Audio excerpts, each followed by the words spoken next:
Hello, I'm Kelly McCullen with the North Carolina Channel, here with Joe Stewart, the Executive Director of the North Carolina Free Enterprise Foundation. He's extended us a very special opportunity for this program. He invites candidates for office, for statewide office in North Carolina and legislative races to come meet policymakers, influencers, lobbyists, for lack of a better word. Nice event, Joe. No incumbents. But do incumbents already know these people? Is that why you don't invite incumbents? Well, for the large part, Kelly, the reason we bring folks running in open seat races is generally they've not served in the legislature prior to this. It gives them a chance to meet some of the folks that have information on various industries, the very public policies that impact businesses. It's a good informal opportunity for candidates to get to know a little better folks who have information that's useful to them as candidates. When they go back to their district, they can talk a little bit more on an informed basis about what really drives North Carolina's economy. Thank you for letting us come and sit in the back of the room. We had candidates who are going to come up to this podium during this show. This is pre-taped, so they're going to come up, sit down. We're going to have a nice, concise product for you. If you're into state politics, you want to learn about a few of the candidates right now who will be, many will be a state legislator. You will probably see your next attorney general on this program. Sit back and watch it. That's why we're here at North Carolina Channel. That's why you're offering this event and you're letting us televise it, is to make you better informed. So we appreciate you tuning in here on North Carolina Channel. We're brand new, we're learning as we go, but we are going to civically engage. And thank you, sir, for helping us launch in such a positive way. I appreciate it. Yeah, Kelly, glad to do it. Dale Folwell is a former House Speaker pro tempore, a former Assistant Secretary of Commerce. You oversaw the unemployment division.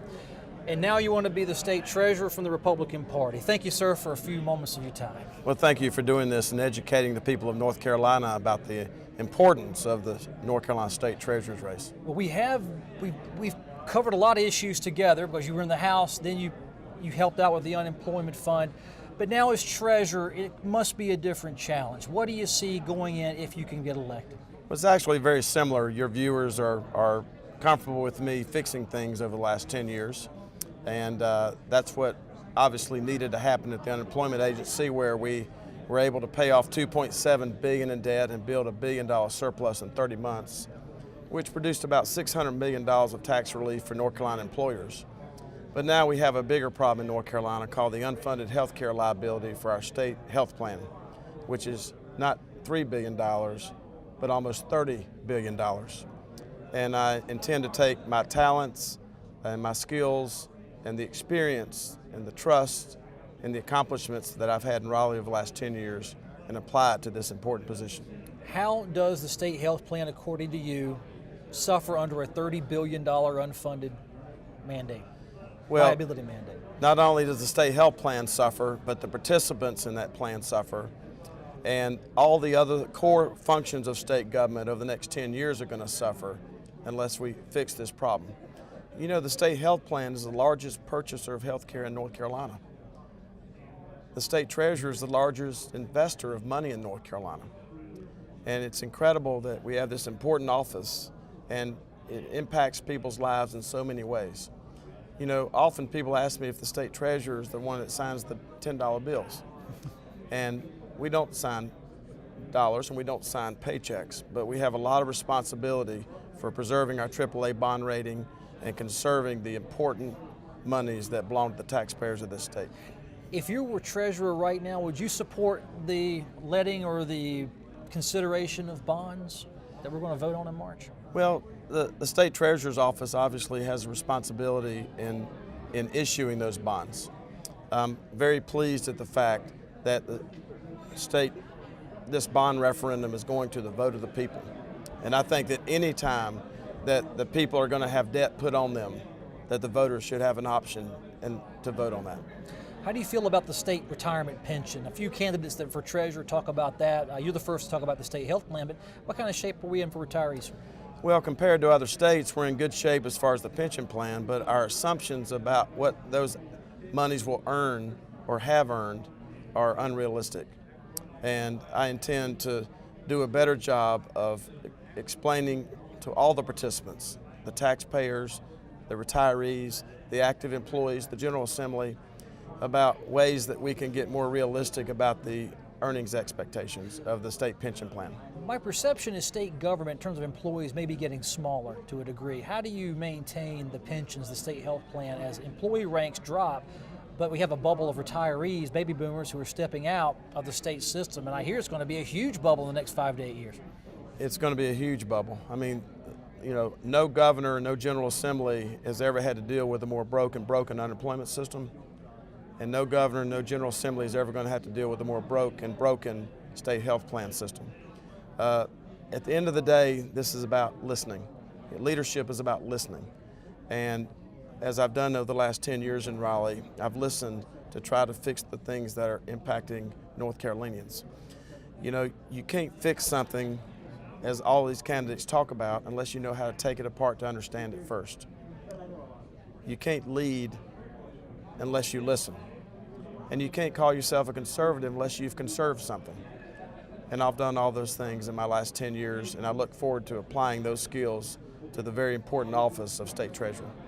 Dale Folwell is a candidate for State Treasurer in the Republican primary 2016. Thank you so much, Mr. Folwell, for a few moments of your time. Thank you. Dan Blue III seeking the State Treasurer's seat in North Carolina. Thanks for sitting down with us a few moments. Absolutely. Where do you see yourself if Treasurer? What's your job going to be? The Treasurer's job actually has a range of responsibilities, starting with the pension plan, following up with the state health plan, and then the third piece that I'll put out there is the bond issuances and the debt across the state. That's both for the state itself and for its municipalities and government entities. In your opinion, what shape are state pension funds in? A lot of state workers and teachers out there. I think that the state pension is in pretty good condition. It's really the state health plan that I'm more worried about. We've got to find a way to stabilize that so that people aren't concerned with it, and also so that it's not a drain on the General Assembly and the budget.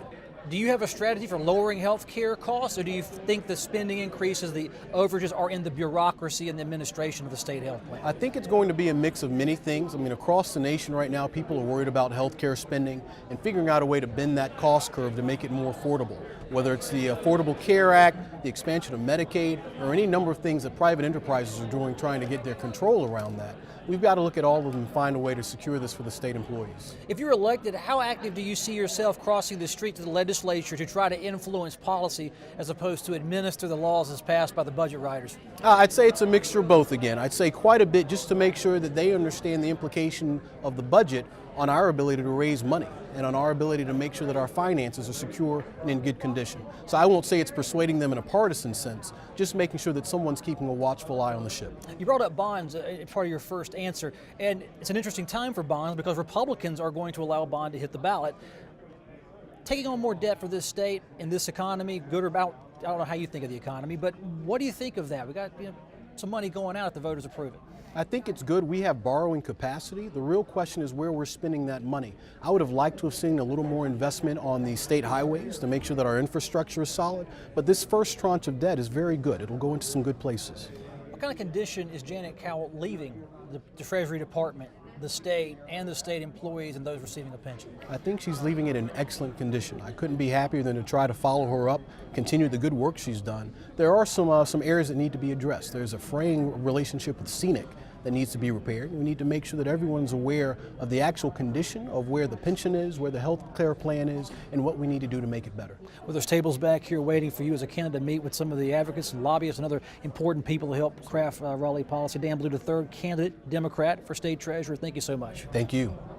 Ron Elmer is a Democrat seeking the nomination to run for North Carolina treasurer. Thank you for your time, sir. Thank you for having me. Well, why do you want to be treasurer? Well, I see a terrific opportunity to save the state quite a bit of money. Right now, the state treasurer manages about $100 billion for the state, but we only manage about a third of it in-house, and 2/3 of it we outsource to 200 managers all over the country at a cost of $500 million. So, the department that manages the 1/3 only costs about $5 million. So the more money we can bring internal, the more money we can save the state. And there's literally hundreds of millions of dollars that could be saved. And that's money that wouldn't have to go into the pension fund in the future if we can move the money internally and save those manager fees. That's money that could be used for teacher raises or tax cuts or whatever the legislature decides they'd like to do with a few $100 million. Do you think you could use the existing staff to manage that influx of money once you cancel those money management accounts, or do you need to hire a new team that would grow? I don't want to grow the bureaucracy, grow the office, if you will. Right. Actually, it takes more head count to outsource to the 250 external managers than it would be if we managed it internally. So the third of the portfolio that is managed in-house, it's only like six or eight people at the max, and then we've got 20 or so that are doing the outsourcing. So the more that we could bring inside, we wouldn't actually have to add head count. We could actually lower the head count. It would take less people to manage the stock portfolio internally than it is to outsource it to all these different managers. But those money managers out there, they're smart people, and they've gotten great returns, or so we believe, and the pension's in good shape. But you see a challenge there and a problem. Is the problem in the returns or in the principle of outsourcing? The problems are in the returns. The pension fund is so big. The pension fund is $90 billion of the $100 billion that the treasurer manages. And so it is so big. When you add up these 250 external managers, we look like a giant index fund. Year in and year out, we look like an index fund, minus these huge expenses. So the returns can actually be improved by about 1% a year if we could eliminate the external managers and just accept the index fund strategy that we ultimately end up having, because once you add up all these 250 portfolios, that's what we look like anyways. So by bringing it in-house and indexing, we can boost the returns by about 1% a year. So on $90 billion, you're talking about almost $1 billion a year that could be the difference. Can you find state employees, which these folks would be, they're very talented as it is, but if you're on Wall Street, there's a perception and a pizzazz about that. Can you find that talent and bring it and add that pizzazz to the treasurer's office? We absolutely can, and we have a perfect example of it already in the treasurer's office. So the entire bond portfolio has been managed in the treasurer's office for decades. And we've been able to get the right people at the right salary and do a fantastic job. They've done a great job with the bond portfolio, so we just need to do that with the stock portfolio. Now, historically, it was against the law for us to do the stocks internally, and that's how we got where we are. We did it to ourselves. But several years ago, we changed that law so we can bring it in-house. We just haven't done it yet. But we have a perfect example of how to do it because we're already doing it. In fact, it's more difficult to manage a bond portfolio than a stock portfolio. I've managed both, so I know that. So we're doing the hard part ourselves, and then we're outsourcing, and that department costs like $5 million a year. And then we're outsourcing the easy stuff at a cost of $500 million a year. And the state treasurer's office has quite a few folks that make over $200,000 a year, so we can pay enough to get the talent that we need to do what we need to do. We're already doing it on the bond side, so I'm confident we can do it on the stock side. And don't forget, we've got a lot of homegrown talent here. Charlotte's a financial center, and we've got Duke and UNC, two of the top 20 MBA programs in the United States. All right, 2-minute warning, 2-minute warning. Well, 2-second warning there, Ron. Thank you so much for having a few moments with us, seeking the Democratic nomination for state treasurer in North Carolina. Thank you for sitting down for a few moments. Great, thank you. Cathy Dunn is a Republican candidate for state senator out of Davidson County, and if you win, you'd replace a longtime Senator Stan Bingham. Absolutely. He and I have been friends and co-workers and board members for probably close to 40 years. So how does it work when a senator says, "I've just had enough, time to leave Raleigh"? But you'd be great at this. What brings you into the race? I was a Davidson County commissioner several years ago, and like I say, Stan and I have worked together on several things for many years. He has been grooming me probably 5 to 6 years to take his place. He wanted me to do this from long ago. This state has changed a lot in 5 or 6 years. It has. Namely, Republicans have taken over. That's right. And you've been around politics longer than to see Democrats in charge. Right. So where are we now in this state? Are we in good shape, kind of in the middle, or? We're in very good shape. Governor McCrory's doing a very good job down there. I will be representing Davidson and Montgomery counties. Davidson is the 10th largest in the state. We are almost dead center of the state. We have the Interstate 85. I'm very big on promoting business, commerce, getting industry into North Carolina, into our counties. How do you get those industrial clients to look at rural North Carolina? Because that's been a huge beef in Raleigh. They all want to go to Mecklenburg and Wake. We are currently working in Davidson County now on a big 500-acre industrial park that we are getting ground ready. We're already working with the Commerce Department in Raleigh to get businesses in and see if we can get more business coming to Davidson County and Montgomery County. As a state senator, you will have to, of course, represent Davidson County. There's a lot of statewide issues as well. Do you see yourself as more of that statewide focus, or do you go to Raleigh as the representative of Davidson County, so your bills will be more local in nature as opposed to far-reaching statewide types of legislation? The bills I probably will introduce will be more geared toward Davidson Montgomery, but there are also statewide issues too that we could introduce bills for. What stands out to you this state needs right now? Any issue? What's really hitting you? Some people, most of these candidates at this forum have something that's their main issue. Being from the county that's lost so much industry, that would have to be the number one thing with me. To get industry to come in, create jobs, let our community college train these people to go out, get better paying jobs. North Carolina is growing, and still one of the fastest growing states in the nation. Not only for retirees, but for growth in the Research Triangle, Winston, Greensboro. We want to help the whole state. We want to serve the state. How well the community college is training rural workers so if that factory comes, they can stay in their home county and work? Are they doing a good job, or do you want to see something else done? Because you mentioned that.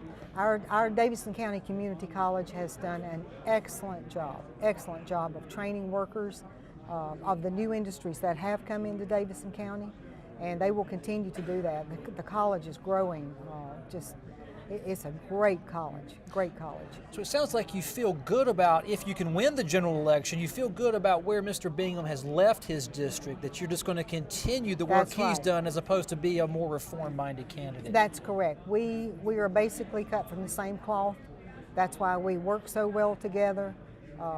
We've spent the last 2 years in depth. I've come to Raleigh with him. We've been working several hours a week. That we want to make a really smooth transition when I can get to Raleigh. Cathy Dunn, thank you so much for taking a few moments out of this busy event to come speak with us, and good luck on the campaign. Thank you very much. Appreciate that. Larry Potts is a current county commissioner over in Davidson County, but he wants to come to Raleigh and replace the retiring Rain Brown as a House Republican representing said county. Thank you, sir. You're welcome. After 2 decades as a county commissioner, why come to Raleigh now? One, the seat was open. That's always a good reason. But number two, we've lived with the results at the county and city level. We're the application of the laws they make. And I felt after 20 years of applying the laws and being of service to the citizens that I'd try my hand at making the laws with the end user in mind. What issues stand out to you that even with Republicans running this state right now need to be worked on? Well, I'm in the building business. I've been a contractor for 40 years, so the economy is in dire situation. If you've got a job, you're in a recession. If you're a builder, you're in a depression. Even now, you say? Even now, it's starting to come back, but it's sporadic. So we need to work on a tax structure that's business friendly and that helps create jobs. It's not the government's job to create jobs, but it's the government's job to create an environment where jobs can be created. Republicans, at least officially, the Republicans are really high on what they've done for tax code in North Carolina. They say it's the Carolina comeback is the slogan that we will hear about. Is that true? It is. It's going to take a while for the effects of it to trickle down to the actual job creation, but it's a great start in the right direction after years and years and years of raising corporate taxes, corporate insurances, corporate fees that they charge. It's a great way to start, and at some point we're going to have to address the mental health system in North Carolina. I work on the county level, 20 years as a commissioner, and the system is broken and it needs to be repaired. What about it is broken? It's a very complex issue. It would It burn is. all this interview time up. But at its core, what's wrong with it? Well, the application of it, if one of our deputies pick up someone who's been called because of a mental health problem, we stay with them at a hospital who's ill-prepared for mental health patients. They're there for mostly physical health patients. By the time, sometimes 24 to 36 hours, when we actually get someone to come to evaluate whether they need services or not, the reason that they originally picked up has disappeared, usually substance abuse, and everything's fine. So we've invested the time, the hospital's invested the space, and we haven't solved the problem. As a Republican, conservative, I presume, Very. how do you argue that at the state level, that state policy needs to address mental health when you could open it to the free market or privatization, or let the local commissioners and boards decide and pass some money down, even more money? You could even argue that. Well, we actually had a great system in our county until they went to the LMEs, because we weren't large enough to have one. But the problem's not going away. If we're going to be involved in it, then we need to be involved in it. If we're going to privatize it to actual private enterprises, then we need a set of goals and standards that we can see what they're achieving. Do you see yourself getting into the Medicaid reform debate right away, even though you'd be a most junior member of the chamber? Well, I serve on the board of the local Wake Forest Baptist Lexington Medical Center in Lexington, so I'm familiar with the problems that the hospitals and the doctors run into, and the availability of doctors who's willing to take Medicare patients because it doesn't cover the cost of the visit and the operation. So the problem's not going away. We can either fix it or just push it on down the road, but either way, it's got to be fixed. Larry Potts seeks to replace Rain Brown, but he's running in the Republican primary, a competitive primary for 2016. Thank you, sir, for being on this interview today. Thank you. It's my pleasure. Sharon Beerus is a Republican from Davidson County seeking to replace Rain Brown, the state representative who did not seek re-election. Thanks for sitting down with me for a few moments. Absolutely, it's my pleasure. Well, what do you bring to the table if you're elected to go to Raleigh? What do you stand for? Well, let me give you some of my background. I am a certified registered nurse anesthetist. And I just came off of being the national president of all nurse anesthetists in the country, representing 49,000 nurse anesthetists. You know, and whenever I look around at a lot of things that are coming out of the legislature, and even things that are coming out at the national level, it's about health care. And what is the number one thing that Americans identify as very close to them as far as issues, and that's health care and fitness. But the people who make all of the decisions about health care aren't in health care. We currently have 2 nurses in the General Assembly in the House right now, and those are the only health care people that are there. On top of that, we only have 26 women out of 120. So I just felt like since Rain Brown was retiring, we needed to replace that with another female and someone with a health care background going forward to help in some of the decisions. What's okay, we'll keep, healthcare is a big issue, and don't even start on Medicaid right now. Right, let's not. We don't have enough time. But at the kitchen table level, what's missing from the healthcare system in North Carolina that you would argue for as a state representative with a chance to file bills and get them passed? Well, one of the things I believe is we call it a healthcare system. It's not a healthcare system. It's a disease-based system. When you come into the healthcare system, are you healthy? Probably not. You're sick. So we have a disease-based system. So we need to be looking on how to make North Carolinians more healthy so they don't have to enter our system. Medicaid reform is getting underway. Is it Medicaid broken? Does it need fixing, if you will? Well, I do think that Medicaid is broken. You've got to remember, I also look at it from the provider side at this particular point. But it is broken, and we're going to have to do some work on Medicaid. And I think there are a lot of abuses within the system that need to be looked at. At one time, they were having difficulties even with the IT departments, and don't even get me started on electronic health records. That's kind of a sore spot with a lot of healthcare providers right now. But there's a lot of work to be done, and who else should be doing it than people who live within the system? from all my years in Raleigh, Democrats are usually the champions of health care policy. Republicans, of course, will say that's not true, but you know how the branding goes. I understand. As a Republican focused on health care policy, is more government better in terms of how you structure the industry, or is it more of a market-based approach? And then you hope the companies would come in and support fitness over, I guess, what you call it, sickness care. You know, interesting that you would ask that question, because I am an advanced practice registered nurse, which means that I am not a physician. And it's been borne out in the literature that advanced practice nurses can be a solution to the healthcare problem, that we should be using them to the top of their licensure, and actually it will save the system a lot of money.